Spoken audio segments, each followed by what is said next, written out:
She's fresh off a victory inside the cage and now is putting on her own show inside the cage. It's Robyn O'Neill.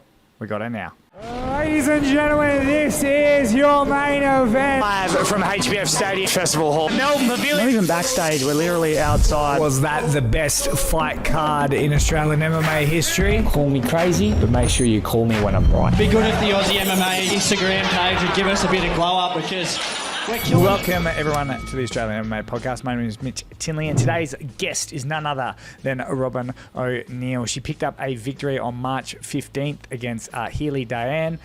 It was a really great matchup. Look, don't normally have amateurs on the show, but look, Robyn O'Neill's massive in the Australian MMA scene. She is the daughter of Cam O'Neill, probably the best promoter in mixed martial arts sort of history in this country, and she's the sister of Casey O'Neill, UFC star, and she's a fighter herself. Like I said, 2-1 in the amateurs, very young still, and she's a promoter herself with Proving Grounds Fight League. Sorry, gave myself CTE.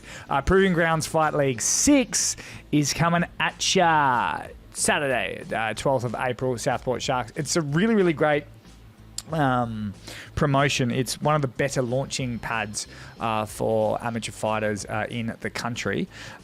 You'll see there's guys like Taser Malone, Odin Muscat, Dylan Lahari. They all fought there, and then now they're on to pretty amazing things in their professional careers. So basically, if you can headline a Proving Grounds Fight League card, you're going to be pretty special. So 12th of April, definitely check it out.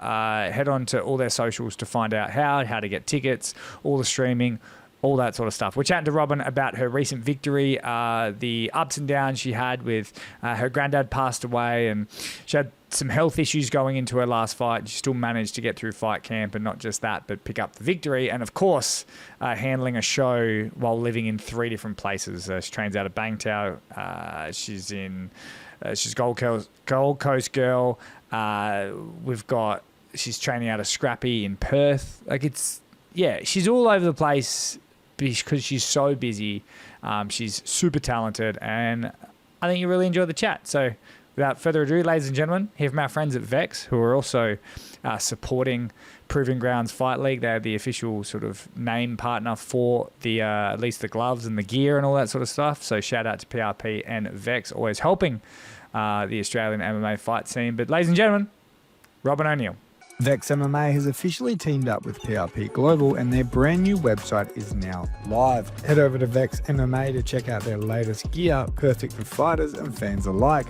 Whether you're stepping into the cage or just repping the lifestyle, Vex MMA has you covered. Ladies and gentlemen, welcome to the show. Fresh out of a nap, it's Robyn O'Neill. Welcome. Hello, how are you? Mate, well, you got to balance between being a fighter, being a promoter. Obviously fought on Eternal a couple of weekends ago. Getting ready for Proving Grounds. When do you switch the hat over?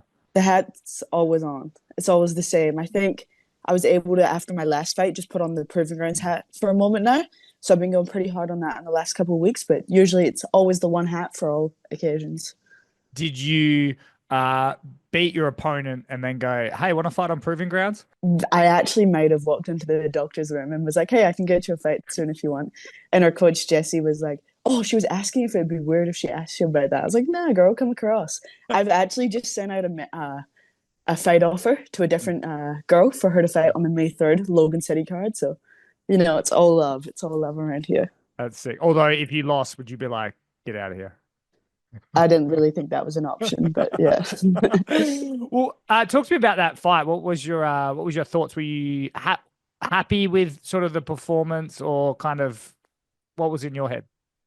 I think with the fight itself, all the happiness and excitement after it was just for the fact that I got through everything that I was going through over the last year and stuff. I don't want to sit and harp on it. I even said to the commentators, don't bring up any of that stuff. I want the performance of the fight to be the story of the fight, not everything I had to go through. But I think I was so happy post-fight because I was like, I just got through a camp. I just got to a fight. I think I've just won a fight. The actual fight itself, I feel like I was stuck in second gear a little bit. And I was talking to you about some things that were happening in the lead up, which probably caused me to do that. But I can't complain. I'm sitting here with the win back in the win column. it's a really cool position I'm finally in, because usually I fight in a September and then something goes terribly wrong with a thyroid or some sort of health issue. So I'm sat out for even longer. But now I'm here. I fought in March. I'm healthy and I've the rest of the year to fight. So it's really cool. It's a really cool feeling, you know, pretty exciting. Is there pressure on you to hurry up your career? Because it sounds like you're taking it almost like a very like cruisy, like you want to reach the top, but you're being quite patient. I think pressure is just something you put on yourself. And where I was a year ago in my previous fights, I actually wasn't going to be able to reach where I wanted to go. So it was just step by step, fight by fight at the moment. Now I'm healthy. I'm ready to start putting the foot on the gas a little bit more with it. Like I said, I think I was stuck in second gear a little bit in the past fight. So I'm definitely going to put my foot down to be able to get to training and then in my next fights. Sorry, I've got jet lag brain. I'm probably really slow when I'm talking. No, not at all. You sound like normal. So take that for whatever that is. Sick. I'm an idiot. But I mean, in terms of like, just like getting to the fight, health issues in general, we've talked about it before. Are they behind you? Do you manage them? Like, what's going on? I think they're managing now. There was a few that I did get rid of, ones that were underlying that I had no clue I even had. We were able to treat them. That's why I had so long off. But there's ones that I'm going to have to be able to manage for the rest of my life and, you know, just keep checking on them. But just now I'm in a good space. So it's kind of something I don't want to think about since it's already took so much away from me, you know?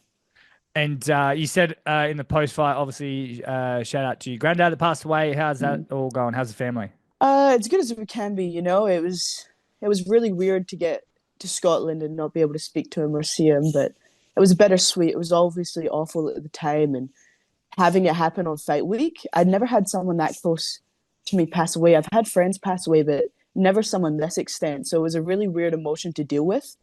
And once I got to Scotland, I think I was able to process it a lot more. You know, I was surrounded by some family and friends. Unfortunately, not my papa, but we were able to celebrate his life as such, you know, and I was very happy that I got to do it with my dad and my sister. I was going to say, it's one thing to be the fighter, but you're also a promoter. So then you also saw your dad who lost his dad, which is sad personally. But then professionally, he's also running a show, which you're fighting on. Was it crazy to see him deal with all of that?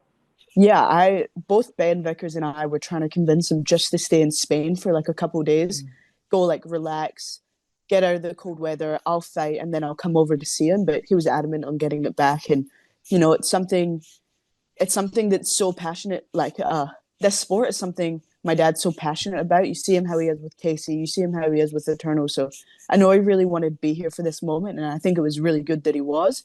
But I wasn't going to blame him if he didn't make it back. You know, it's a very hard thing for him to deal with, and he's just a man for making it back, I guess. What did you do straight after you fight? Do you celebrate? What do you normally do? After my fight, I just went and hung out with the boys. You know, we had Scrappy went 3 for 3 that night, so it was a good night. We all just chilled, got some pizza, hung out, and yeah. Are you a Perth gal or a Gold Coast gal? Don't make me do it. No. At heart, I'm a Gold Coast girl, you know.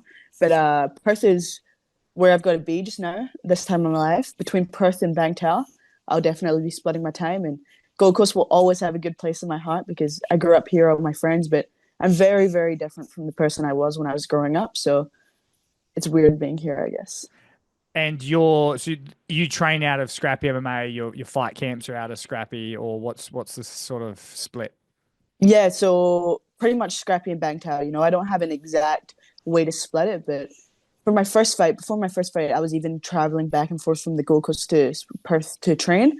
So definitely a product of Scrappy MMA and Bangtao MMA. Talk about proving grounds. Obviously, you've got to keep the hat on, take the hat off, focus on what's coming up. But all amateur show, what have we got in store? Oh, I think this show is going to be one of the coolest for sure because you're starting to see all of the previous Australian amateurs finish up their apprenticeship and move on to pro, you know, like Taser Malone headlined the first Proving Grounds and he just fought for an Eternal title, you know. Dylan Lahar is headlined to Proving Grounds before. He's now a professional. Odin Muscat. There's so many more names I could list off that have fought on Proving Grounds in their amateur career, and now they're moving on to their Eternal MMA pro career. So you're starting to see the passing of the guard, you know. You might not know a lot of these names, but these guys are good and they're up and comings and they're going to be your next Dylan Laharas, your next Taser Malones, your Odin Muscat. So I think it's going to be a really cool show to burst out the new scene of amateur MMA fighters. Yeah, because I think you've got Josh O'Brien in there, Aiden Mm-hmm. Gould. There's a few names that jump out to me there. They're very, very talented guys. Is it hard to match them all up, or? Depends. Some of the guys are hard to match, but at the moment we have a lot of gangsters in the amateur division, you know.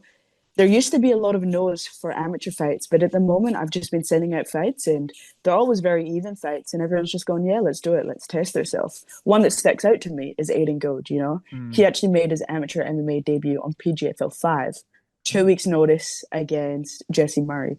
Jesse would have had about 5 or 6 fights at the time and he just stuck his hand up and he's like, yeah, you know what? I'll do it. He got a second round submission, I think, and got a finish.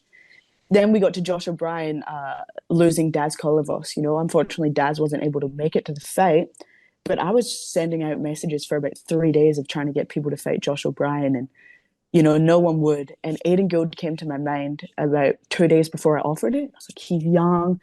He's less experienced than Josh. I don't want to just throw him in. But I gave Elliot a call, and within 45 minutes, the back call was answered, and Aiden Gould steps in again on 2 weeks' notice. Mate, he is an absolute stud, like immense talent, right? But I watched Team Compton do their sort of like almost like pro sparring, and he just got bashed by Elliot, bashed by Tom, bashed by John, bashed by Blair, and just kept coming. And it's like you're supposed to get whooped by those guys, but you're not supposed to get up and keep coming. And so even just on that alone, like watching how tough he is, Imagine training with those guys and sparring with those guys every day, and then you get called for an amateur fight. Of course you're taking it.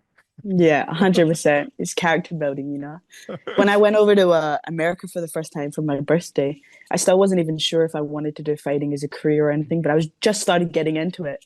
And Casey's like, oh yeah, you can come to the pro class at Extreme Couture. And I was like, oh, are you sure? And she's like, yeah, hurry up, just come.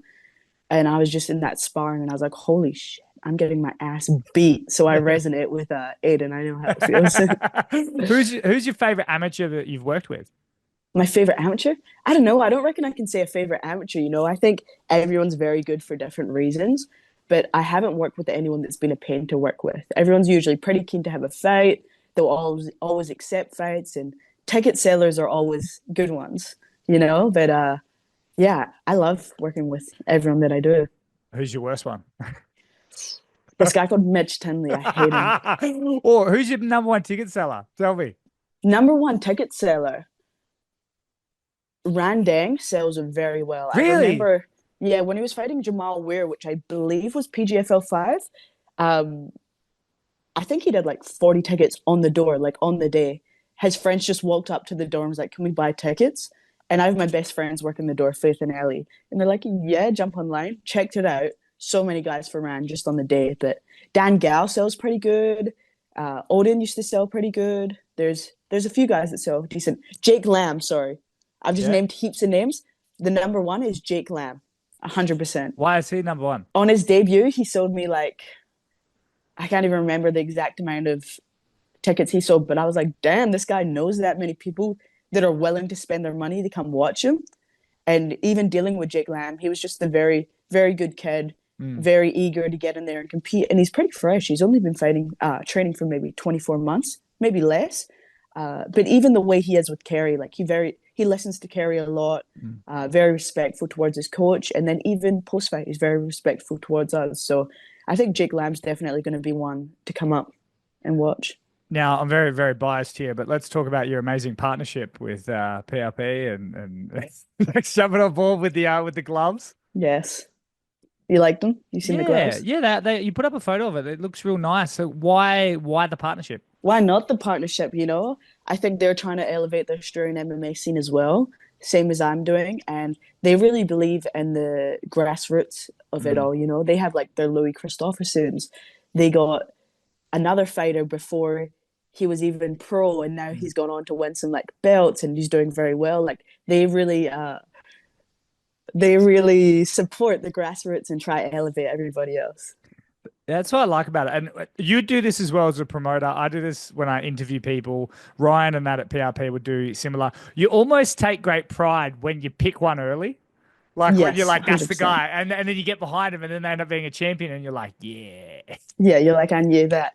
But I think even whether people end up to be a champion or not, I think something that's a mutual respect between probably yourself, Ryan, PRP, and I, is just people that get in there and give it a crack and like work hard. So when you notice people that are giving it a crack and working hard, which Vex and PRP are doing, you're seeing the elevation in such a small spurt of time since Ryan Birds joined Louis and stuff.